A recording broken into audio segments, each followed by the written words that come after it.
Hello, my name is Amy from Dayton Nursery in Norton, Ohio, and we have been growing poinsettias for a number of years.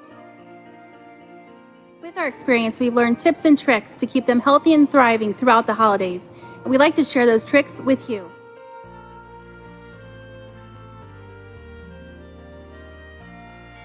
The poinsettia was introduced to the United States in 1825 by Joel Robert Poinsett, the first U.S. ambassador to Mexico, who obtained plants from the wilds of southern Mexico.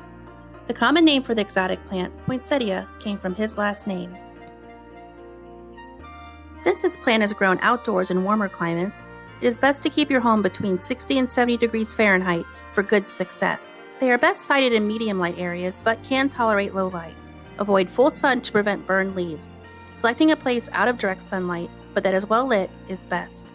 Poinsettias should be watered when the soil surface becomes dry. Do not overwater and do not underwater. They do not tolerate moisture extremes. If allowed to dry out too much, the plant will wilt and drop its leaves. Be sure to place a saucer under the plant, and if the plant has a decorative sleeve, remove it and allow the plant to drain before putting it back on. When the poinsettia's blooms age and lose their charisma, there's no reason to throw it out, unless you want to. If you want to maintain your poinsettia beyond the Christmas season, you will need to give it some attention on a regular basis. With proper care, dedication, and a certain amount of luck, you too can rebloom your poinsettia. In early April, cut the plant back to 6 to 8 inches in height and place it outside in the shade after all chance of frost has passed and night temperatures average 55 degrees or above. Keep the plant watered and fertilize the poinsettia every 2 to 3 weeks. Prune your poinsettia during the summer to keep plants bushy and compact, but do not prune your plant later than September 1st. Bring the plant indoors before threat of cool weather. Beginning in October, the plant should be kept in complete darkness for 14 continuous hours at night. Keep the soil evenly moist and fertilize like you would your other houseplants until January.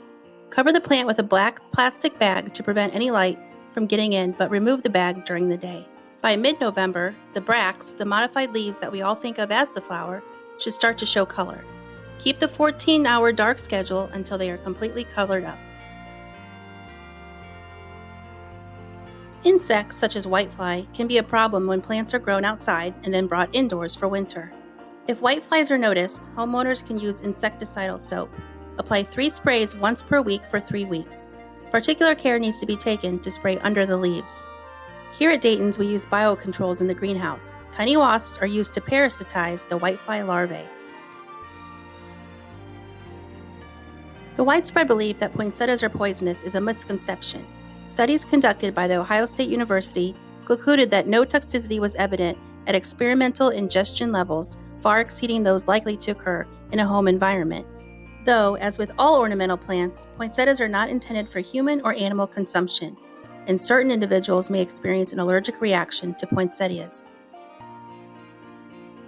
Thank you for watching our poinsettia care video. If you have any questions, feel free to contact us.